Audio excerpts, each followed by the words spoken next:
कहानी शुरू होती है। हमारी कहानी का हीरो जियूम अपने पुराने दोस्त क्यू रेंजा के यहाँ जाता है, जहाँ जियूम कहता है, मैं इससे 40 साल बाद मिल रहा हूँ। तभी क्यू रेंजा कहता है, हाँ, जब हम पहली बार मिले थे तब हम दोनों जवान थे। जियूम कहता है, मैं यहाँ इसलिए आया हूँ क्योंकि मैंने वो सारी मटेरियल इकट्ठा कर लिया है। मैं चाहता हूँ तुम मेरे लिए द ग्रेट रेगुलेशन तकनीक का उपयोग करो ताकि मैं पास्ट में जा सकूँ। कोई चौंक कर कहा, क्या? द ग्रेट रेगुलेशन तकनीक? लेकिन तुमने वो पांचों मटेरियल कैसे इकट्ठा कर लिए? वो तो नामुमकिन है। मुझे विश्वास नहीं होता। आखिरकार तुमने वो 5 मटेरियल इकट्ठा कर लिए। तब कोई बताता है, द ग्रेट रेगुलेशन तकनीक हमारे परिवार की महान उपलब्धियों में से एक ऐसी तकनीक जिस पर सदियों से शोध किया गया, जिसे पीढ़ी दर पीढ़ी आगे बढ़ाया गया है। तभी हमें गुई के फ्लैशबैक का सीन दिखाया जाता है जब वह उस तकनीक के बारे में रिसर्च कर रहा होता है। वह कहता है, इस तकनीक को पूरा कर सकता था, लेकिन इसे छोड़ने के अलावा मेरे पास कोई और चारा नहीं था। गुई मुस्कुराकर कहता है, लेकिन तुम वो मटेरियल मुझे दोगे तो मैं जरूर उस तकनीक को पूरा करूंगा। तभी हमें बताया जाता है कि वो 5 मटेरियल क्या क्या है। उनमें से पहला थंडरबेल, जो हेवनली बिल्ड कल्ट का एक पवित्र आर्टिफैक्ट है। दूसरा दिव्य धूपदान, जो डिवाइन ड्रैगन फैमिली का एक पवित्र आर्टिफैक्ट है। तीसरा 10,000 साल के कार्य का मूल सार। चौथा ड्यूमेनिक कल्ट की सीक्रेट सूल। तभी गुई अचानक कहता है, लेकिन ड्यूमेनिक कल्ट की सीक्रेट सूल तो इस दुनिया से गायब हो गई थी, तो तुमने इसे कैसे पाया? जीव ने कहा, मैंने इसे अपनी एक आंख और एक हाथ गवाकर पाया है। तभी कोई कहता है, आखिर तुम इतना सब किस लिए कर रहे हो? यूं एकदम कप को नीचे पटकता है और गुस्से से लाल होकर कहता है, बदला लेने के लिए। गुरु ने कहा, क्या तुम्हारे जैसे स्ट्रॉन्ग वॉरियर को बदला लेना इतना मुश्किल है कि तुम इस हद तक कि तुम पास्ट में वापस जाना चाहते हो? ज्यूम ने कहा, क्यों पूछता है, आखिर तुम इतनी नफरत किससे करते हो? ज्यूम ने कहा, वजह है हामोगी। रेंजा कहता है, क्या वही हम होगी जिसने मुरीम का समर्थन करने वाले 3 सबसे स्ट्रॉन्ग ग्रुप के लीडर्स को मार डाला था? तभी हमें वो 3 लीडर की तस्वीर दिखाई जाती है जिन्हें हुआ मोगी ने मार डाला था। Murim alliance leader, unorthodox alliance leader और हेवनली डीमन को भी हुआ मोगी ने मार डाला था। गुई ने कहा, इसलिए तो उसे हिस्ट्री का सबसे स्ट्रॉन्गेस्ट पर्सन कहा जाता है, यहाँ तक कि इसे एरा का सबसे स्ट्रॉन्गेस्ट कहा जाता है। कोई कहता है, मुझे नहीं लगता तुम उसे हरा पाओगे, भले ही तुम अतीत में वापस चले जाओ। ज्यूम ने कहा, फिर भी मुझे उसे हर हाल में मारना होगा। जियोम कहता है, हामोवी ने जिस हेवनली डीमन को मारा था वह मेरे पिता थे। यह इसलिए भी नहीं है क्योंकि उसने मेरे कमीने भाई को मारा। जिन लोगों ने डीमंस को अपना पूरा जीवन समर्पित कर दिया हो, उनका माना जाना कोई बड़ी बात नहीं है। तभी जियोम के आसपास एक एनर्जी निकलती है, जिससे हमें उसका इरादा पता चलता है। आखिर वह किस लिए होमोगी को मारना चाहता हो? उसने कहा, उसने वहां के सभी लोगों, नौकरों, रसोइयों, यहाँ तक कि छोटे बच्चों को भी बुरी तरह से मार डाला था, जिनमें से कोई भी मांसराग नहीं जानता था। यहाँ तक कि उसने वहां के जानवरों को भी नहीं छोड़ा। रूई ने कहा, मुझे विश्वास नहीं हो रहा, हाँ मोगी ऐसा कर सकता है? जियोम ने कहा, मुझे परवाह नहीं तुम मेरी बात पर विश्वास करते हो या नहीं। जियोम ने कहा, मैं उस युग में नहीं मार सकता, इसलिए उसे मारने के लिए मुझे अतीत में जाना होगा। गिव ने सोचा, वो कहाँ? अगर यह तकनीक पूरी होती है तो क्या तुम मेरा भी एक काम करोगे? जीव ने कहा, क्या है? गिव कहता है, तुम वहां मुझे ढूंढना और मुझे शादी करने से रोकना, वो कहना कि तुम अपना बाकी का जीवन अकेले बिताओ। जीव जोर जोर से हंसता है। गुई ने कहा, मैं मजाक नहीं कर रहा, प्लीज मुझे रोकना। जीव ने कहा, ठीक है, मैं वादा करता हूँ। तभी सीन शिफ्ट होता है। गिव उस तकनीक को पूरा करने के लिए मंत्रों का जाप कर रहा होता है। तभी उसका प्रयोग सफल होता है, जिससे एक पोर्टल खुलता है, जिसे देखकर गुई ने कहा, देखा तुमने जियोम, मैंने कर लिया, मैंने कहा था मैं कर सकता हूँ। वह जियोम को देखता है जो एक जगह बेहोश पड़ा हुआ था क्योंकि उसकी हालत बहुत खराब थी। तभी गिव उस पोर्टल में जाने को सोचता है और जियोम से कहता है, मुझे माफ करना जियो, मैं तुम्हें जरूर ढूंढकर आने वाले खतरे के बारे में बताऊंगा। मेरी और मेरे परिवार की सबसे बड़ी इच्छा अतीत में वापस जाना है।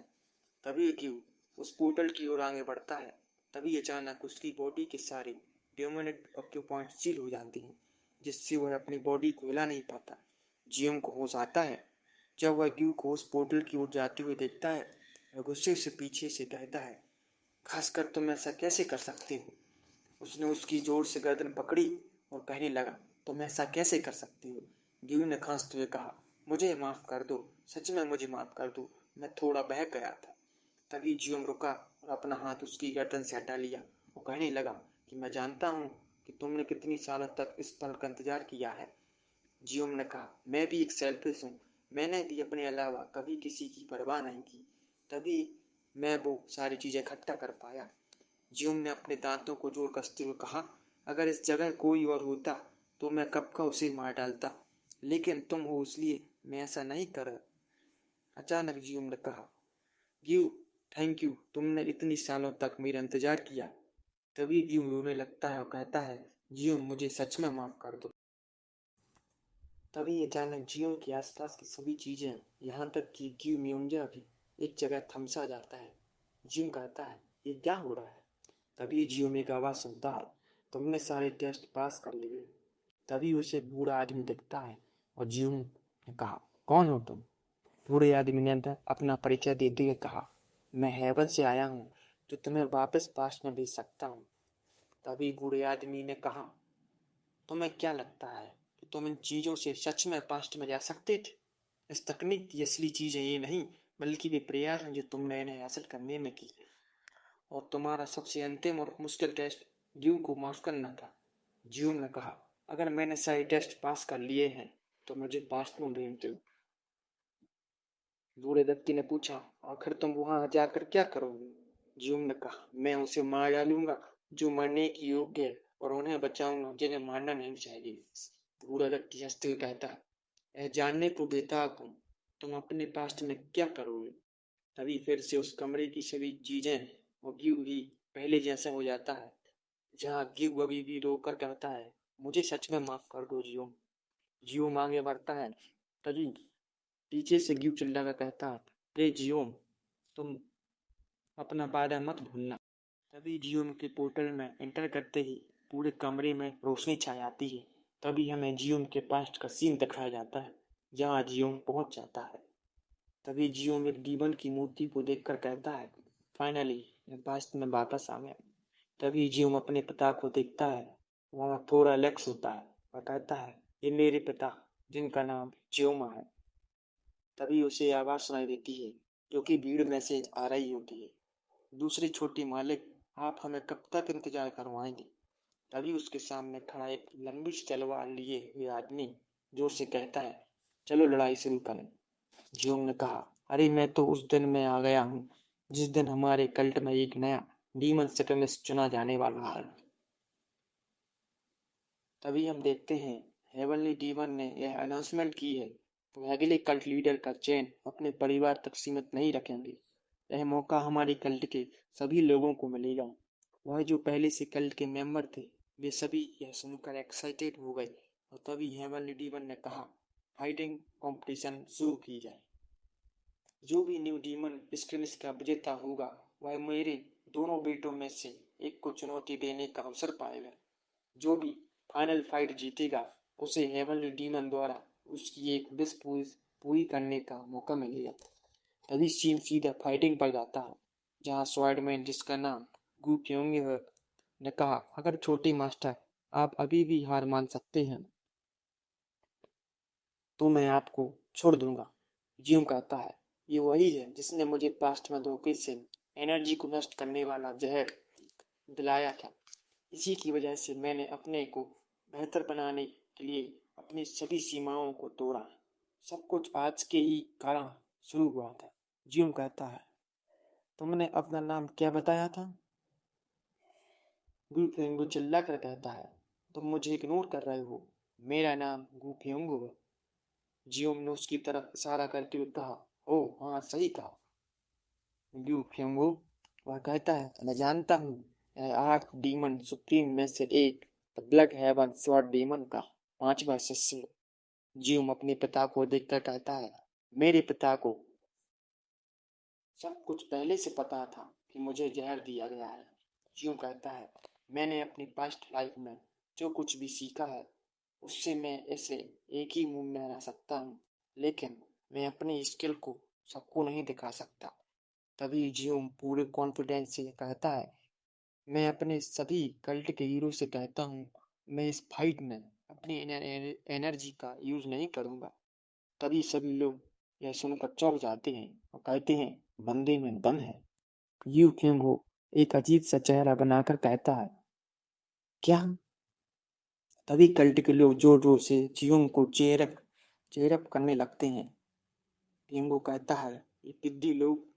तभी पिंगो भी कहता है, मैं भी अपनी इनर एनर्जी के बिना लड़ूंगा। तभी हमें जियोंग को देखते हैं और कहता है, मेरी बॉडी में बदलावों को महसूस कर पा रहा हूँ और मैं इसे पहले से ज्यादा यूज कर सकता हूँ। स्वॉर्ड को दोनों हाथों में पकड़कर उसकी ओर धरने लगता है। वो कहता है, मैं आपको मार तो नहीं सकता, लेकिन मेरी तलवार आपके हाथ जरूर काट सकती है।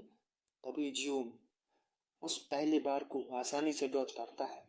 पेंगो तुरंत दूसरा बार करता है, तभी उसे हवा में उड़कर डॉज कर देता है। जैसे ही जियोंग जमीन पर लैंड करता है, वह तुरंत पेंगो की छाती पर अपनी एल्बो से एक ब्रूटल हिट मारता है, जिससे पेंगो कराहने लग जाता है। इसके तुरंत बाद वह उसे एक फेस पर जोरदार पंच मारता है, जिससे वह पीछे की ओर गिरने लगता है। तभी जियोंग उसकी कॉलर को पकड़ता है और उसके चेस्ट पर एक साथ कई पंच मारता है और आखिर में वह एक साइड पंच मारता है, जिससे पेंगो के मुंह से खून आने लगता है। वह लड़ने की हालत में नहीं होता। लेकिन जियोंग यहीं नहीं रुका। उसने उसका हाथ पकड़ा और जोर से लात मारी, जिससे उसका हाथ चकनाचूर हो गया। यह सीन इतना इंटेंस था कि कल्ट के लोग भी इसे देखकर शॉक हो गए। तभी जियोंग ने कहा, फाइनली मैंने अपना पास्ट का बदला ले लिया। हेवनली डीवन ने अपना हाथ उठाया और कहा, मांगो तुम्हारी क्या विश है। तभी जियोंग ने कहा, जो सब मांगते हैं वह मुझे नहीं चाहिए। मैं अपने पिता के साथ शिकार पर जाना चाहता हूँ। तभी सोचते हैं, क्या यह सच में चाहता है? उसके पिता ने कहा, ठीक है, हम कल निकलेंगे। तभी पेंगो कहता है, मुझे विश्वास नहीं हो रहा, तुमने कितने बेकार विश मांगे। जियोंग ने कहा, तुमने अपना नाम क्या बताया था? पेंगो को गुस्से से कहा, मैं तुम्हें मार डालूंगा, छोड़ो मुझे, मैं इसे अभी मार डालूंगा। जियोंग ने कहा, अब जब मैं वापस आ गया हूँ। वह सोचता है, इस समय वह मोगी क्या कर रहा होगा। यदि मैं उसे अभी ढूंढ लूं तो उसे स्ट्रांग बनने से पहले मार दे, मामला यही सॉल्व हो जाएगा। लेकिन समस्या यही नहीं है, उसे ढूंढना काफी मुश्किल है। और जिंग में ऐसे अफेयर हुआ जैसे वह आसमान से गिरा हो। उसने कहा, इससे पहले मेरी टॉप प्रायोरिटी यह है कि मैं पहले उससे स्ट्रांग बनूं।